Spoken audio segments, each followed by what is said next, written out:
Hello everyone, day 7 after breaking my neck. A lot less pain today. I'm still hurting between my shoulder blades and up in the base of my neck, down my left and right arms.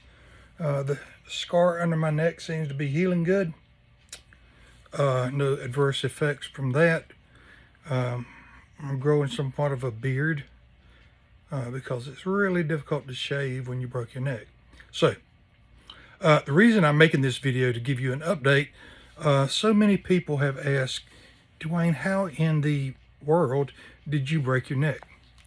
Well, it really wasn't thought out or planned. I didn't have anything to give me guidance on how to break your neck.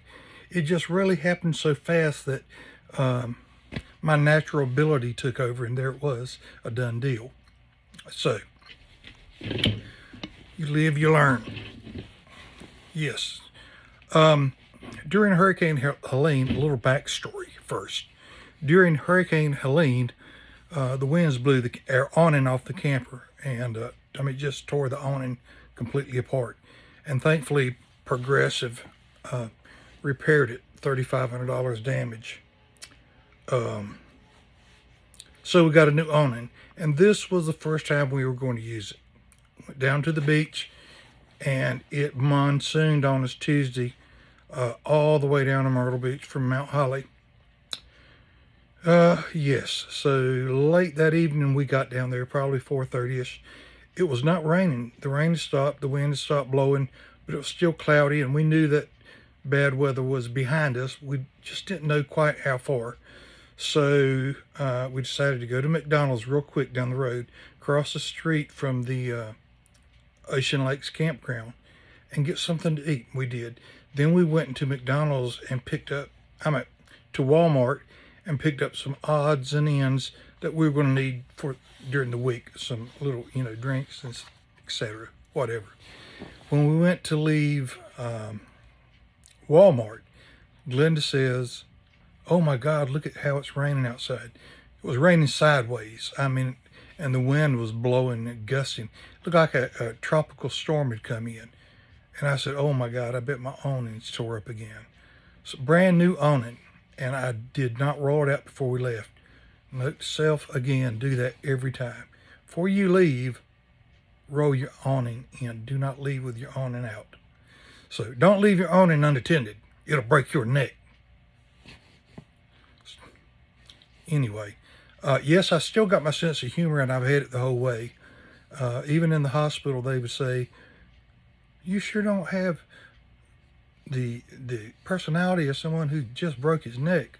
I said, "Well, you can laugh about it or you can cry about it, and I don't care for crying, so much rather laugh."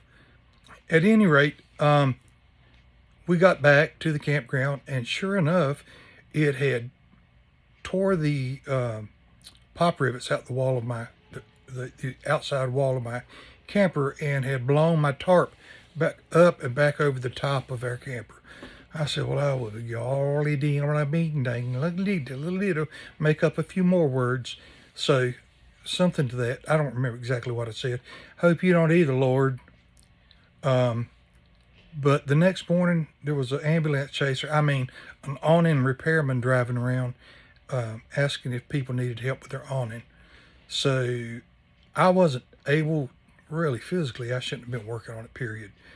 But he gave me a good quote of $200 that he would fix it. None of my hardware was broke, and the awning was good. What really had to happen was he had to retension it, and he had to put new pop rivets, heavier pop rivets in it, which he did, and that was on Tuesday morning, which was a good day. Glenda, Ella, and I spent a good amount of time at the beach. But he wasn't able to get it to retract in. But I did manage to get it all the way out. He got about halfway out. He told me, "Don't worry about it. I'll be back first thing tomorrow morning, on Wednesday morning. I got you. I'm not going to let you down. I got a bunch of work going on. But yeah, I got you. We're going to get that thing rolling in and out. You'll be happy." "Yeah, no, I'm not going to leave you hanging. I know you won't." So Wednesday morning, got up, beautiful morning. We're going down to the beach. The guy stops me and he says, "Hey, man." I stop. He goes, "I ain't forgot you. I'm going to be down there. I'm going to fix that awning where it'll roll in and out." I said, "Okay." I said, if I'm not there, you've got my cell phone number. Call me." So, okay, yeah, do that. So we went down, stayed at the beach a couple of hours. Then we started hearing thunder and the bad storms coming up. And by this time, it was 1:30, 2 o'clock in the afternoon, maybe. So we headed back up to the camper and started putting things up. And I started calling the dude because the storm was starting to move closer and closer. We could hear the thunder a lot louder now. And so I started calling him. Every time I call him, "This voicemail message is blah, blah, blah, blah, is not accepting calls right now." So that's what I got 5 times. Not accepting calls right now. So when a little bit, the wind started picking up, I told Linda, I said, "I'm going to have to do this myself. I can't afford for this thing to get ripped up a 3rd time." So I took my truck, drove it up under the edge of my awning, and I opened my tailgate, climbed up on I've got a bed cover that you can stand on, a hard poly material bed cover. It's a trifold. So I climbed up there and I got Ella to go in the camper and mash the retract button to power down. Well, she kept doing it and it would try, but it would not roll in or out. So I kept trying and trying and trying. Finally, I told her, I said, "Honey," I said, "sweetheart, don't worry about it. I'm just going to give it up and leave it up to him to do it. If it gets tore up, he's going to have to pay for it." So I went to get down. And we're creatures of habits, we humans, you and I. When you start to step for something, especially if you're older, you'll reach for something.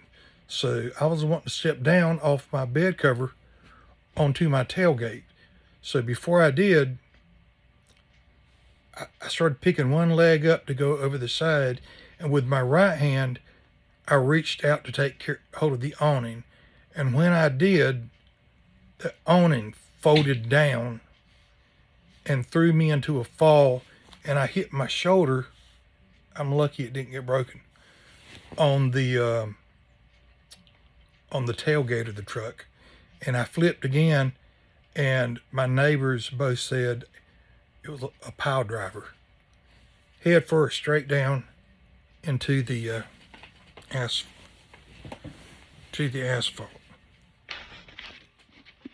Can you see it? But here's the gig.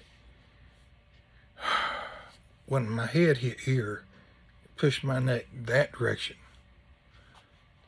My C6 and C5, basically my head did a right angle, went a direction it's not really supposed to go very far. But it completely crushed the left side of the vertebrae on my C5 and the left side of my vertebrae on my C6. And it also just flattened the disc in between. So Saturday morning, they did surgery on my neck here and went in the back, and they cleaned out all the disc material. They removed the disc.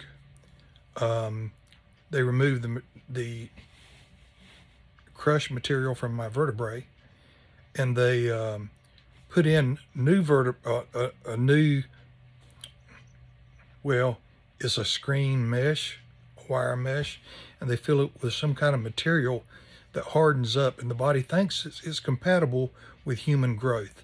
So your body thinks it's bone, and it will continue to repair it and build bone around it, and anchored that, all 3 of those discs together, C5, C6, C7. Or maybe it was C4, C5, C6.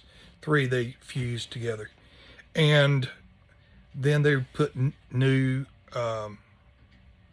artificial disc in between. The guy said it'd be better than what I was born with, but we'll see. Wink, wink. So, if you want to know how it happened, that's how it happened. Like I said, I don't have a step-by-step set of instructions, but if you'll kindly just fall off the side of your truck onto your head on asphalt, chances are you might be able to break your neck. So that's how I did it. Thank God for deliverance. Amen.